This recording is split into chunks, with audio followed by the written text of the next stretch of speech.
Are you ready for pain? Are you ready for suffering? If the answer is yes, then you're ready. You are a clown if you think splitting the check is more feminist than not. Men really convinced us that it was somehow feminist of them to let us buy them things, when we are systemically paid less than them, do more housework than them, do more childcare than them, are excluded from the workforce and from promotional opportunities more than them, orgasm less than them, enjoy our relationships with them less than them, yet somehow, the conversation around equality in dating that they have implored us to have is about us both paying for a dinner that we both had. Don't let them bamboozle you. That's all I want to say. Your niggas say that you lost without me. All my bitches feel like I dodged the county. Fucking with you feel like jail, nigga. I can't even exhale, nigga. Respectfully, no. Disrespectfully, fuck off.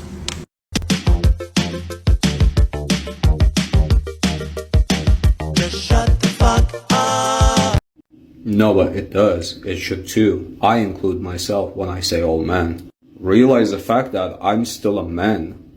A man from Middle East too, where patriarchy is like tenfold.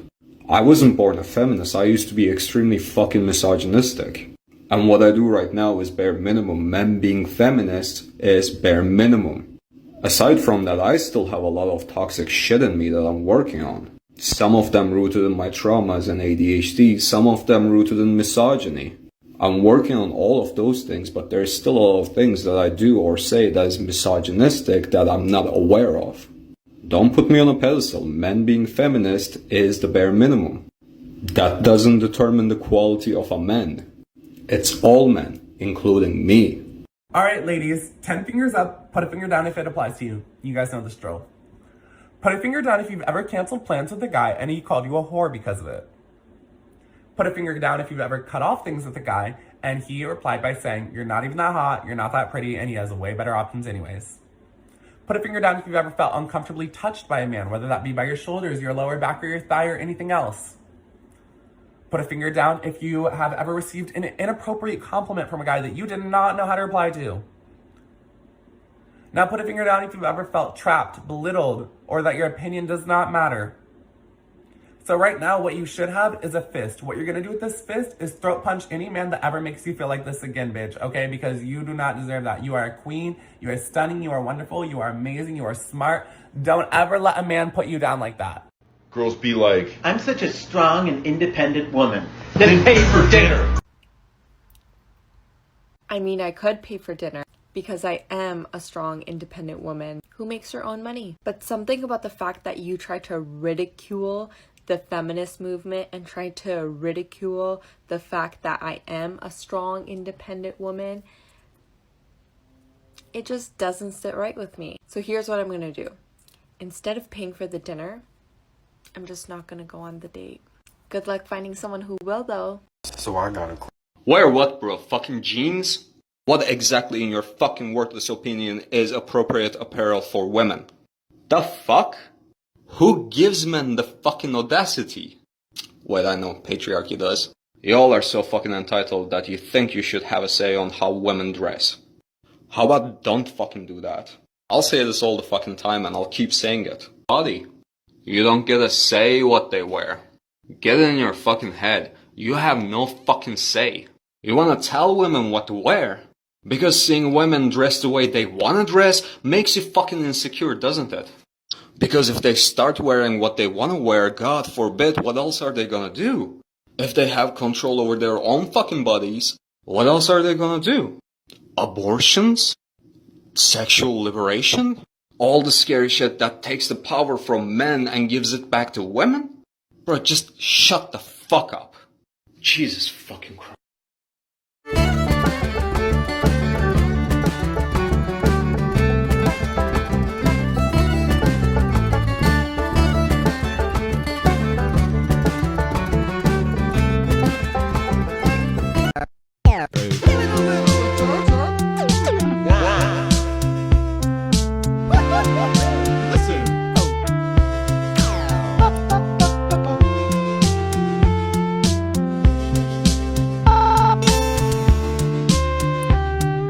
every day is pajama day for me. Day, 8th grade teacher skip day. Tomorrow? Okay, make it.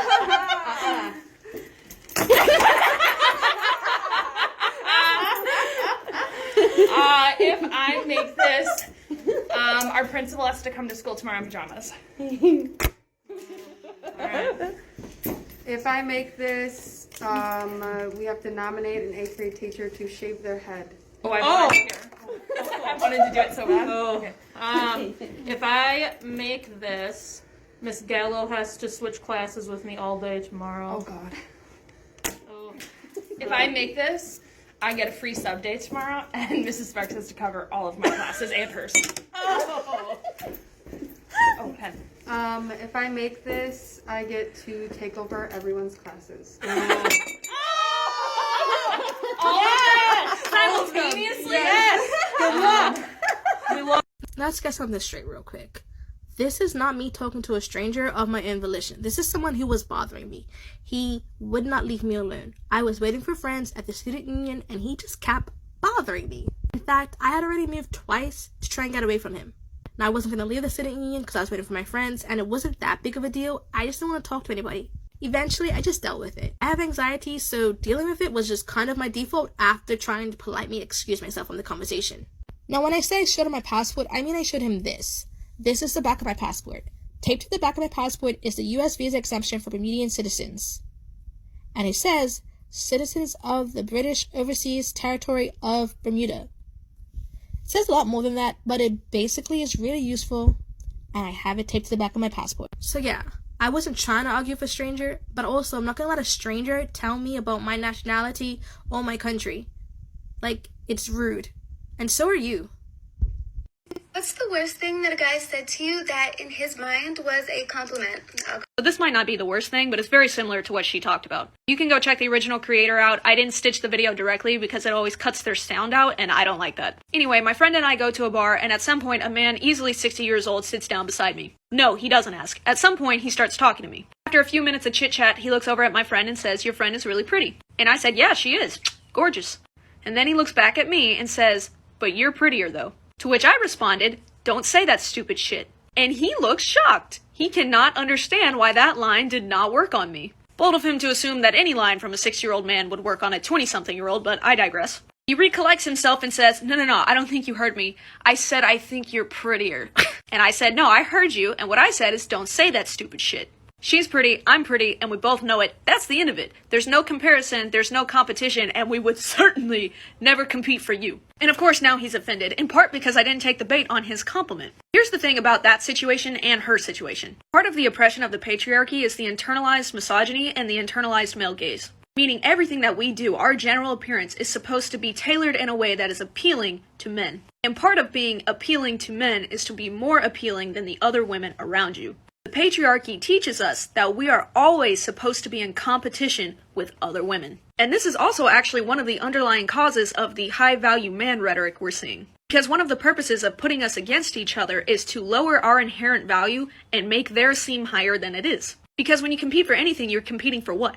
A prize. So if I'm competing with the woman next to me to be prettier than her to get this man's approval, then that man's approval is the prize. But especially in the newer generations, we've started to break out of that mindset. We've realized that we should be supporting one another, which takes away the power of that tactic, which for so long has been used to deflect away from the fact that they're the ones that just approached us, so how are you the prize? That tactic is also used because it's just expected to work. A similar example is I get told all the time when I cut my hair short that you're so lucky that hairstyle only looks good on a few women. That's not a fucking compliment to me, because you know what looks good on a woman to me? When a woman wears or does whatever the fuck they want to do. But again, in their mind, they have never seen us as anything more than objects with the purpose of serving the patriarchy. Which is why when men do perceive women as more masculine, they get offended. Like, have you ever wondered, why are you guys getting so mad about something that literally doesn't affect you? It's because it does affect them. Because when you no longer adhere to these Eurocentric constructions of femininity and Eurocentric beauty standards, what they see is you undermining the patriarchy that is built to serve them. Essentially, if you're not appealing to my male gaze,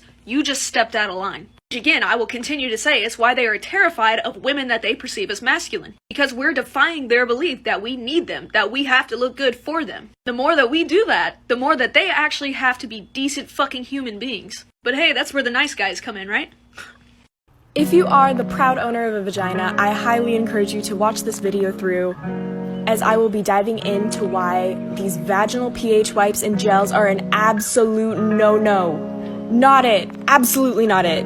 These companies, having dated back from the early 1900s, profit off the guilt surrounding vaginal cleanliness, saying, oh, use our product to taste better, to smell better, creating this unnecessary stigma surrounding vaginal health and what a healthy vagina entails. And the reality is you don't need to clean your vagina.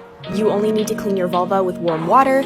If you are experiencing some issues in pH or some very strong odors, you absolutely need to contact your gynecologist. You do not need to use these wipes because the reality is they contain very toxic ingredients that are not only harmful to yourself, but they're harmful to the environment. And they really only make money just profiting off of your shame.